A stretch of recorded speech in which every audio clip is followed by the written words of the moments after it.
Dolphins 38, Chiefs 31. I had a chance to see most of this game with NFL replay. Very fun, very exciting. The Chad Pennington threw up a masterpiece. His one interception was very much harmless. It was at the very end of the half when he was just chucking up basically Hail Marys. So Pennington continues to assert himself in Miami, and he's the guy they've been searching for ever since Marino left, maybe, because what is he, like 31? He can still play for a couple more years. Again, I had a chance to watch this game, and it was very good. I will say that the Chiefs' defense obviously let up a lot in this game, but there were times during this game where they did a very good job stuffing Ricky Williams and Ronnie Brown. Ricky and Ronnie didn't play that great or anything on the ground. They averaged about between them maybe 3.5 yards a carry, and there were a couple times when the Chiefs did a good job flooding them. So that kind of impresses me. That gives them a little bit of hope for the future. They've got Glenn Dorsey on that side. Tank Tyler is a guy I like. Tampa Hali. We'll see if he pans out. Derek Johnson, the Brandon brothers at cornerback. Bernard Pollard and Jared Page. So, that part impressed me. On the whole, their defense, you can't say they played well. Pennington had a huge game, throwing to pretty much everybody on the Dolphins roster. Devon Best, Ricky Williams, Anthony Fasano, Ted Ginn. Whoever was open. Chad Pennington's favorite receivers, who's ever open, is whoever is open, and that's a cliche, but it's the truth. Again, the Chiefs continue to play well. They play competitively, but they cannot win games.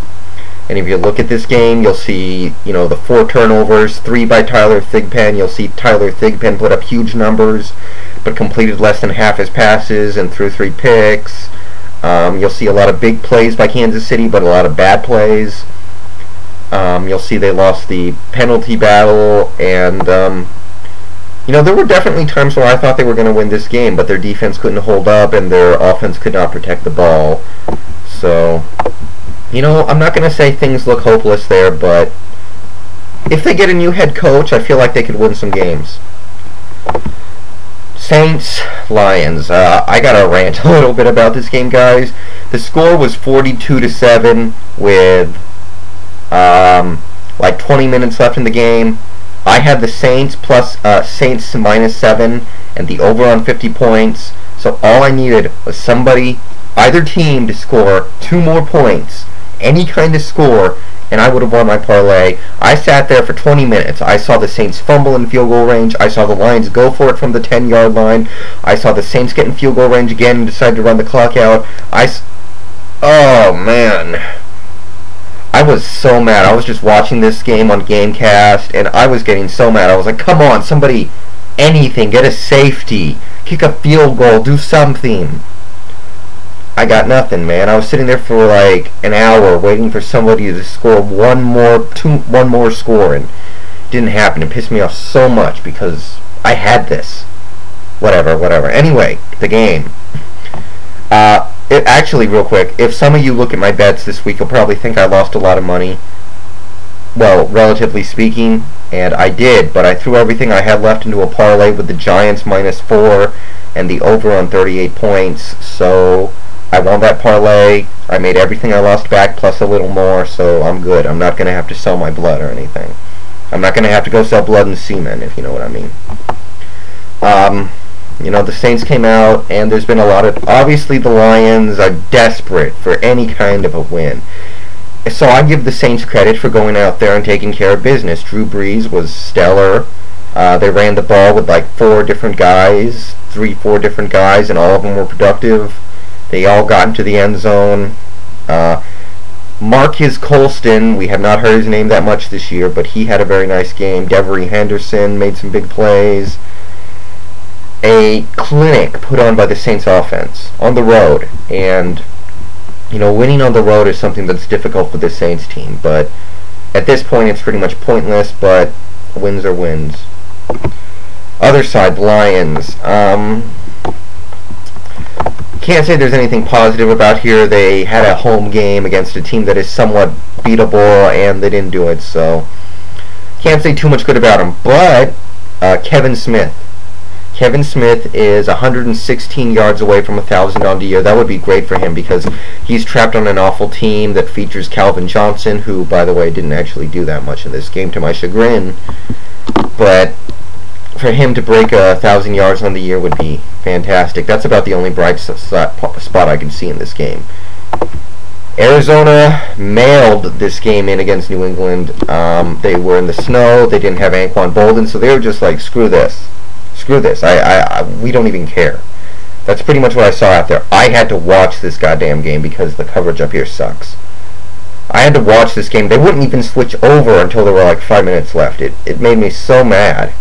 There were other good games going on, and I had to watch this crap fest. There's nothing to say here. New England scored early and often, dominated the game from the very start. Arizona looked disinterested. Arizona's going to probably go into the playoffs 8-8 and get steamrolled first round because they are going to go into the playoffs ice cold. They couldn't stop the run. They couldn't stop the pass. They couldn't do anything. Matt Leinart did throw a 64-yard touchdown to prevent this shutout, but you know, again, they cannot run the ball. Their defense cannot get off the field. Everything under the sun. Just nothing good you can say out of something like that. I think Houston is allergic to a winning record. They had a chance to win out. They've got 2 games against Oakland and Chicago. They had a chance to win out and finally get that winning record, but they must be allergic to it because they got soundly beaten by Oakland. Soundly. Right from the start, Oakland, they were very good offensively. Jamarcus Russell played a great game. Both teams were pretty much penalty-free. They ran the ball well with McFadden and Fargas. Several receivers made plays, Johnny Lee Higgins and Zach Miller. Just very efficient game for them. They forced a key turnover and prevented the Texans from converting 4th downs.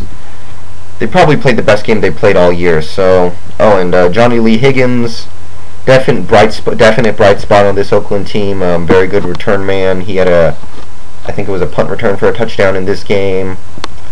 It's weird. I thought Houston was going to come out in this game and roll, and they never got clicking. They couldn't run the ball very well. They weren't able to pass efficiently. Andre Johnson was shut down. Defensively, they couldn't make any plays until it was too late. Sometimes the league just does this to you, and that's why we watch. If it wasn't for stuff like this, there would be no interest in watching. Let's see. Buffalo, Denver. Denver has had so many chances this year to close the season out, be it within their hands or within San Diego's hands. If they had won any of the games the last couple weeks, if San Diego had lost any of them, they would have won the division already by now. But now they get to play the angry, revenge-minded Chargers for the division week 17, and they have nobody to blame but the Kansas City Chiefs and themselves. It's the same old problems for this Denver team. They have a hard time running the ball. Other than the one huge run by Eddie Royal on the reverse, they really couldn't get anything going on the running game. Jay Cutler is a great quarterback, but he's completely careless with the ball. He just throws interceptions like it doesn't mean anything to him. Defensively, we know their struggles. They could not stop Fred Jackson. Trent Edwards played a very nice game. It's the same old stuff with them, and I don't know who's going to get in the playoffs from this division, but both teams have pretty much the same issues, so it's going to come down to whoever wants it more, week 17. This game, now that I look at it, Buffalo only had 275 total yards of offense. Denver had 532. Jay Cutler, by himself, gained more yards than the Buffalo offense. Actually, it was like 100 more yards. And, when you look at that, you can say, well, they didn't do that bad. And what does that come back to? Special teams and turnovers. Denver cannot have this stuff. Their defense is way too bad to have turnovers and bad special teams play. So, I don't know what's going to happen next week, but I think it's going to be a fun game, and whoever wins, I don't know how far it's going to go.